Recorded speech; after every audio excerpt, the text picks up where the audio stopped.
As piores contratações do seu time. Muitas vezes a diretoria do clube que a gente torce escolhe um jogador pra trazer. E aí vem aquele entusiasmo. Só que muitas vezes o cara chega, ganha muito dinheiro e não corresponde nem um pouco dentro de campo. E aí esse cara acaba virando a pior contratação do seu time. Pensando nisso, a gente fez uma enquete lá no nosso Instagram, perguntando qual foi a pior contratação do seu time. E a galera respondeu. Com a votação, a gente selecionou os 5 mais votados. Antes da gente começar, se você ainda não segue o Camisa 10 lá no Instagram, corre lá e segue a gente, @camisa10pg, que aí você pode votar nas enquetes, participar de tudo que acontece por lá e ainda ajudar a gente a fazer os vídeos por aqui. Meu nome é Alves, seja bem-vindo ao Camisa 10, já senta o dedão no like e bora comigo pra mais um vídeo. Abrindo aqui, o 5º mais votado da enquete foi o Wesley no Palmeiras. O Wesley foi revelado pelo Santos e passou rapidamente lá pela Europa, quando vestiu a camisa do Werder Bremen da Alemanha, onde as coisas não deram muito certo pra ele não. Por lá ele entrou em campo 31 vezes e marcou 2 gols. Depois de passar pela Alemanha, o mercado europeu não estava favorável para ele não, e ele e seus empresários resolveram retornar ao futebol brasileiro rapidamente. Só que tinha um problema: o valor do passe de Wesley. O jogador era avaliado em 22 milhões de reais. Isso lá atrás, lá em 2012. E como eu sempre deixo minha opinião para vocês, às vezes eu fico me questionando: por que os times fazem tanto sacrifício para trazer certos jogadores? E o caso do Wesley é um desses que eu faço esse questionamento.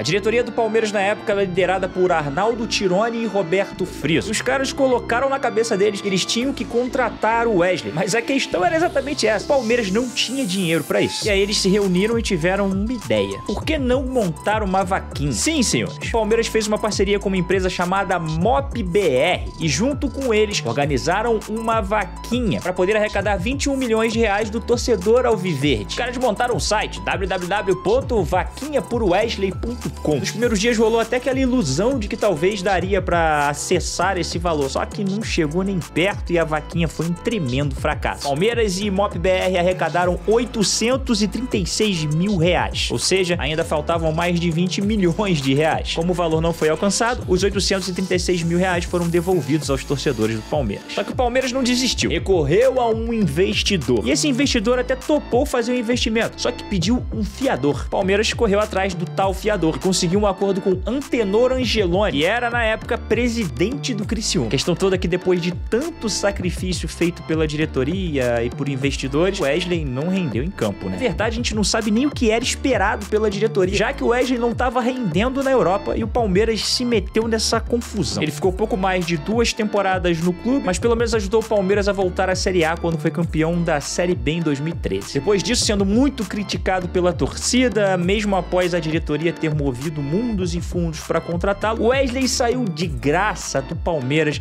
e logo para um rival, São Paulo. Problema resolvido, já que ele foi embora. Certo? Errado. A situação gerou toda uma questão judicial entre Palmeiras e o fiador que eu falei aqui antes. O acordo que o Palmeiras tinha com ele é que o clube renovaria o contrato de Wesley para que ele pudesse tentar recuperar o dinheiro que foi investido pelo investidor. Nada funcionou e desde quando o Wesley saiu de lá, o cara tenta recuperar o dinheiro do Palmeiras. Devido a juros, ações e correções monetárias, o valor da dívida chegou a 60 milhões de reais. O empresário e o Palmeiras conseguiram chegar a um acordo lá em 2021. De 60 milhões, a dívida caiu para 48. Prejuízo financeiro e pouquíssimo retorno dentro de campo. Realmente a galera que votou tinha razão, uma escolha bem ruim pro Palmeiras. Seguindo por aqui na 4ª colocação, temos Douglas Costa no Grêmio. Revelado pelo próprio Grêmio, Douglas Costa jogou na Europa por 13 temporadas, tendo momentos de destaques por lá, inclusive o credenciaram a ir para a seleção brasileira. Em 2021 ele retornou ao Brasil, segundo ele, para realizar um sonho dele, da torcida do clube e também da família: retornar ao time do coração, o Grêmio. A questão é que as coisas passaram longe de ser um sonho, muito pelo contrário, se tornaram um pesadelo, tanto para ele e principalmente para a torcida gremista. Aquele ano o Grêmio montou um super time, apelidado de Super Grêmio, só que o time só se afundou. Voltando ao caso Douglas Costa, o jogador era da Juventus, mas antes de voltar ao Brasil, estava emprestado ao Bayern de Munique da Alemanha. Ele não atuava por lá, estava encostado devido a uma lesão e problemas físicos. Isso tudo deixava como uma grande incógnita de como seria a passagem do jogador no Grêmio. O Grêmio fazia fazia um início de temporada no Campeonato Brasileiro terrível. Tanto que nos 4 primeiros jogos de Douglas Costa com a camisa do clube foram 3 derrotas e 1 empate. O Grêmio enfrentou a LDU nas oitavas de final da Copa Sul-Americana e venceu por 1-0. Mais um acordo entre a diretoria e Douglas Costa liberava o jogador a ir para a República Dominicana para comemorar o seu casamento e celebrar por lá. Só que isso fez com que Douglas Costa desfalcasse o Grêmio no jogo de volta. Não que a culpa da eliminação do Grêmio tenha sido o fato de Douglas Costa não ter jogado, mas pegou mal. E sim,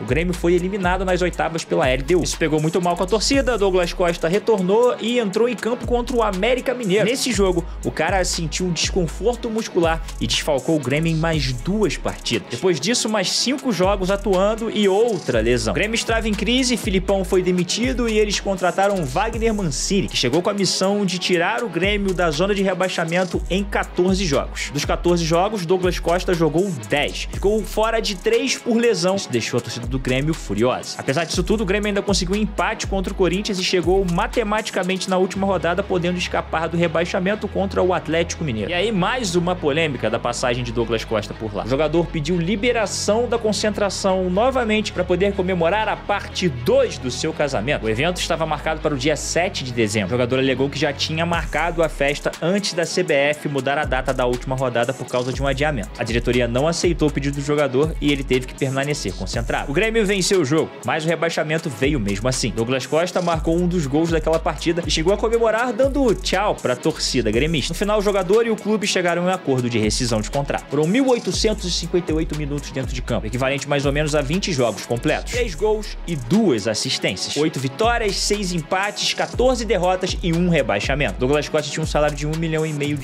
por mês lá no Grêmio. Prejuízo financeiro, prejuízo dentro de campo. Terceiro colocado por aqui temos Ronaldinho Gaúcho no Fluminense. Carreira vitoriosa de Ronaldinho, repleta de títulos, habilidade, de tudo que o bruxo fez dentro de campo, todo mundo já sabe. Campeão da Libertadores, da Champions League, da Copa do Mundo, o melhor do mundo e toda essa história. Mas o que muita gente fica surpreso até hoje é de saber que Ronaldinho Gaúcho vestiu a camisa do Fluminense. Não só vestiu a camisa, como o Fluminense foi o último time que o cara atuou. A questão é que o tempo dele por lá durou menos que o previsto e saiu caro demais para o Fluminense. Foram 2 meses e apenas 9 jogos. Pra se ter uma ideia, Ronaldinho acertou apenas 3 dribles. Não fez gol, não deu assistência, finalizou apenas 9 vezes, sendo que dessas 9, apenas 4 foram no gol. O jogador estava em péssima forma física e técnica. E nos últimos jogos, com a camisa do Fluminense ainda foi vaiado pela torcida. O pior ainda está por vir. Ronaldinho Gaúcho ganhou R$222 mil por partida com a camisa do Fluminense. Ou seja, ele colocou R$2 milhões em 9 jogos do bolso. Pra se ter uma ideia, o treinador do Fluminense na época foi contra a contratação do bruxo. Falou que o Fluminense está fazendo isso apenas por ego e vaidade. O Fluminense, obviamente, na época, publicou uma nota, querendo meio que passar aquele pano, né? E eles falaram isso daí. Cabe ressaltar que a contratação correspondeu às expectativas em relação ao retorno de marketing, aumentando a arrecadação com bilheteria, venda de camisas e o número de sócios. A opção de Ronaldinho também mostrou ao Brasil que o Fluminense desperta o interesse dos maiores jogadores do futebol mundial. No final, o cara do marketing do Fluminense então tá de parabéns, né? Segunda colocação por aqui temos ele, Alexandre Pato no Corinthians. A galera votou pra caramba no Pato jogando no Corinthians, tanto que ficou em segundo colocado. Mas eu não concordo muito com isso não, porque eu acho que o Pato até fez boas atuações dentro de campo do Corinthians quando chegou. Mas eu acho que foi a maneira como ele agiu que deixou o torcedor corintiano bastante chateado. Depois de início de carreira meteórica e uma ida pra Europa, Alexandre Pato chegou muito bem no Milan, mas teve um final melancólico por lá, e em 2013 o Corinthians queria trazer Alexandre Pato. E assim o Timão fez. O clube pagou 15 milhões de euros pelo jogador, aproximadamente 41 milhões de reais na época. Logo na estreia, Alexandre Pato animou o torcedor marcando o seu primeiro gol. Em 2013, o jogador passou por altos e baixos, desde ajudar o Corinthians a ser campeão paulista até o dia da eliminação contra o Boca Juniors. Eliminação essa, inclusive, muito contestada por causa da arbitragem. O jogador tinha bons números e conseguia colaborar com o time com gols e assistências. A relação não era tão conturbada com a torcida, mas chegou o dia, o fatídico jogo das quartas de final da Copa do Brasil contra o Grêmio. O que fez a história de Pato ser encurtada no Timão foi um pênalti. Alexandre Pato bateu o pênalti decisivo. Era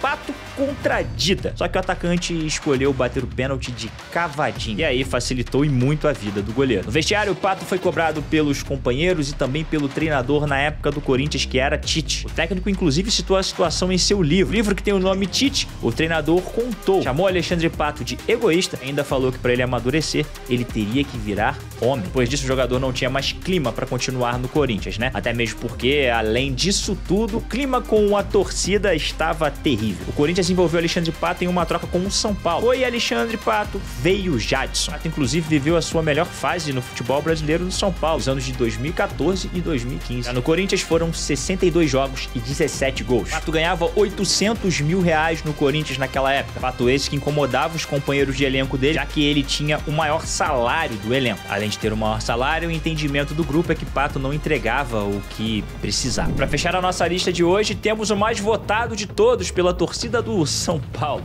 Daniel Alves. É inegável que dentro de campo Daniel Alves brilhou na sua vida, né? Jogou na Europa, ganhou muitos títulos e em 2019 resolveu retornar ao futebol brasileiro. O jogador estreou bem contra o Ceará, fez boas jogadas e inclusive fez um gol na sua estreia. A estreia animou bastante o torcedor tricolor paulista, mas as coisas não andaram do jeito que todo mundo imaginou que fosse, não. O que se viu foi um Daniel Alves de altos e baixos, cara que se tornou um jogador de lampejos e apenas jogadas de efeito. Ainda em sua primeira temporada por lá, Daniel Alves já recebeu as suas primeiras cobranças da torcida, quando o São Paulo perdeu para o Atlético Paranaense dentro de casa. A relação do jogador com o clube foi se esfriando, as coisas desandaram de vez no famoso caso da batucada. O jogador que vestia a camisa 10 do São Paulo na época postou em suas redes sociais um vídeo em que ele tocava um instrumento de percussão com a mão direita, mesma mão que teria tirado ele da viagem contra a LDU para um jogo de Libertadores da América. O jogador se recuperava de uma fratura justamente no antebraço direito que ele estava usando para fazer o pagode. Em 2020, o time ainda foi eliminado no Paulistão pelo Mirassol e caiu na fase de grupo da Libertadores. Isso tudo fez com que a torcida fosse protestar. E nesse protesto, Daniel Alves foi o principal alvo. Inclusive, teve até musiquinha pra ele. Ô Daniel, quebra meu galho. Vai tocar samba lá na casa do cara.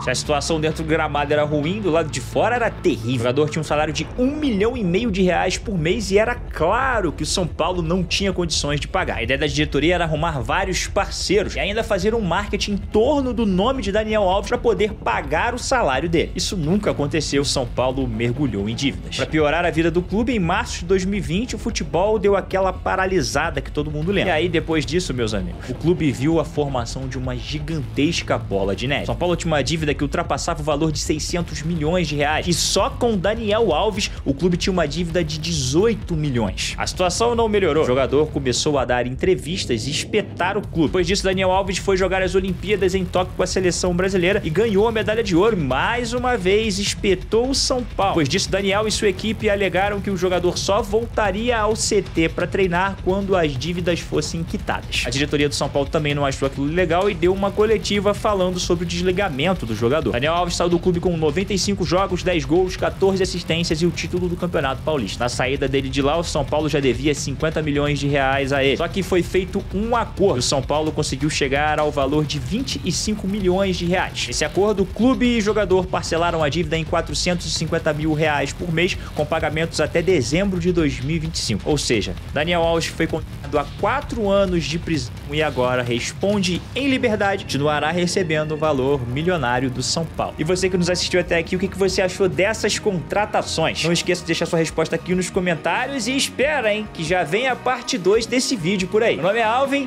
e até a próxima.